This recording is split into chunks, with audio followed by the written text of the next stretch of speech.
Hi guys, good morning, happy Sunday, welcome to our YouTube channel. આજે અમે જઈ રહ્યા છે કાવી કંબોઈ, જ્યાં સ્તંભકેશ્વરનું મસ્ત દરિયાની વચ્ચે શિવલિંગ આવેલું છે. તો હું તો બહુ જ એક્સાઇટેડ છું અને મારી વાઈફ બી બહુ એક્સાઇટેડ છે, સાથે સાથે મમ્મી પપ્પા બી છે. તો લેટ્સ ગો ગાઈસ. કંબોઈનો ગેટ બહુ નિયર આવી ગયો છે, તમે જોઈ શકો છો.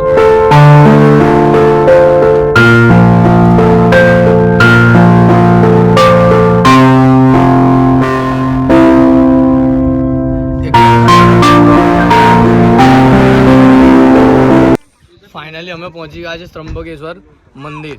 તમે જોઈ શકો છો એટલો સુંદર નજારો છે અહીંયા ગાડી. અને let's introduce to my wife. આ છે મારી સરસ મજાની ને સુંદર પત્ની, જેનું નામ છે ઈશા. હાય, સે હાય. હાય હાય હાય.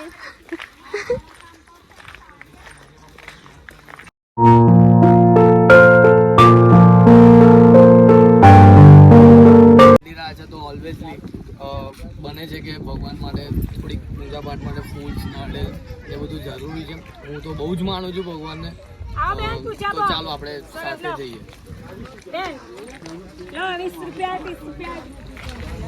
ગાઈસ, તમે જોઈ શકો છો કે દરિયાના અહીં અલગ અલગ બધા સોંગ્સ ને રુદ્રાક્ષ ને બધું ઘણી બધી આઇટમ્સ છે કે જે એટ્રેક્ટિવ છે. સો ગાઈસ, અમે લોકો દર્શન કરવા જઈએ છીએ. તમને પણ લેટ્સ દર્શન કરવાનું. ઠંડો ઠંડો પવન આવે છે.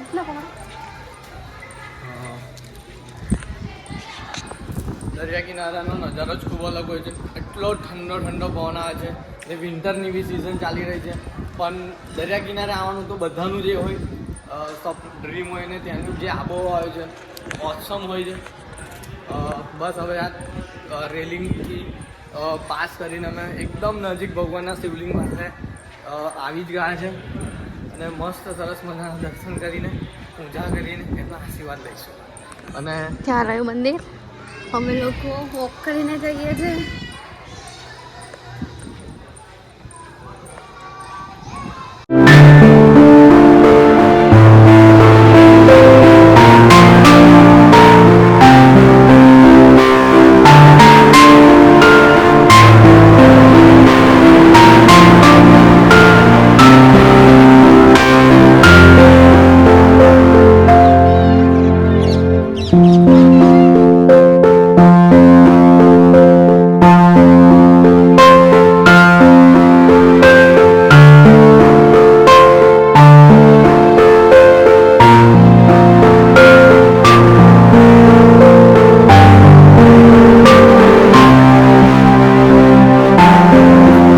દર્શન કર્યા છે અભિષેક કરીને, અને બધા માટે પ્લેસ કર્યું છે.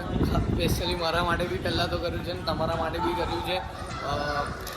દર્શન પૂરા થયા બાદ થોડું ફોટો સેશન કર્યું. મમ્મી પપ્પા અને માસા માસી હતા. સેલ્ફીઝ ને ઘણા ફોટો ક્લિક કર્યા છે. એક સારી મેમરી બની ગઈ છે. દર્શન કરીને હવે પાછું વોકિંગ કરીને અહીંયા ઉપર આશ્રમ છે, જ્યાં મંદિરનું જે ગુરુજી છે તેમનો આશ્રમ ત્યાં છે. તો હવે અહીંથી થોડા ફ્યુ સ્ટેપ ચડીને ઉપર જવાનું છે. અને જોઈ શકો છો સ્તંભકેશ્વર મહાદેવ મહીસાગર સંગમથી. અહીંયા કહેવામાં આવે છે કે મહીસાગર નદીમાં સાગરનું પાણી બી મિક્સ થાય છે અને એ જ નદીમાં વહે છે, એટલે એનું નામ છે એટલે મહીસાગર નદીનું નામ મહી પ્લસ સાગર થયું છે. ગાઈસ, આ અહીંનો આશ્રમ છે. તમે જોઈ શકો છો કેટલો મસ્ત છે. અને ત્યાં પ્રસાદી મળે છે. તમારું શું કહેવાનું છે? અહીંયા જે મેઇન ગુરુજી છે એમનો આશ્રમ છે, અને એમના અહીં ઉપર બધા રૂમ્સ ચાલે છે. એમની ઓફિસ ત્યાં આવેલી છે, અને અહીંયા હમણાં પ્રસાદીનું બી ચાલી રહ્યું છે. તો મને તો ખૂબ ખાવાની ઈચ્છા થઈ રહી છે પ્રસાદી, બિકોઝ એટલો મસ્ત પેલા સ્વીટની સુગંધ સ્મેલ આવે છે. ચોખ્ખા દેશી ઘીમાંથી બનેલા છે. અને ગાઈઝ અહીં મારી ફેવરેટ છે ગૌશાળા બી છે. તો આઈ થિંક મેં વિચાર્યું છે કે ગૌશાળામાં આઈ થિંક મને લવ કરે તો મેં જાતે ગાયને ઘાસ બી કરું. મંદિરના જે આચાર્યજી અને ગુરુજી છે તો આપણે એમની સાથે મળીએ અને થોડો વાર્તાલાપ કરીએ. 2-3 શબ્દોમાં આપણને થોડુંક વર્ણન. આજનો મહિમા અહીં સ્તંભેશ્વર મહાદેવનું મંદિર છે. અહીં 9 નદીનો સંગમ થાય. મહીસાગર, સાબરમતી, વાત્રાજ, મેસો, ખારી, ચંદ્રભાગા, હાથમતી અને શેઢી આ બધી નદીઓનો અહીં સંગમ સ્થળ છે. આ જગ્યાએ ભગવાન કાર્તિક સ્વામીએ તારકાસુરનો વધ કરેલો અને અહીં મહાશિવરાત્રિનો મોટો મેળો ભરાય. શ્રાવણ માસમાં પણ 1 મહિનો અહીં મેળો ચાલે છે. અને આખા દુનિયાભરમાંથી હજારો તીર્થયાત્રી સ્તંભેશ્વર મહાદેવમાં શ્રદ્ધાપૂર્વક આવતા હોય છે અને અહીં શાંતિ અનુભવે છે. દર્શન કરી લીધા છે અને ઘરે જવા માટે નીકળી ગયા છે. ઓન ધ વે છે ગાઈસ, તમે જોઈ શકો છો.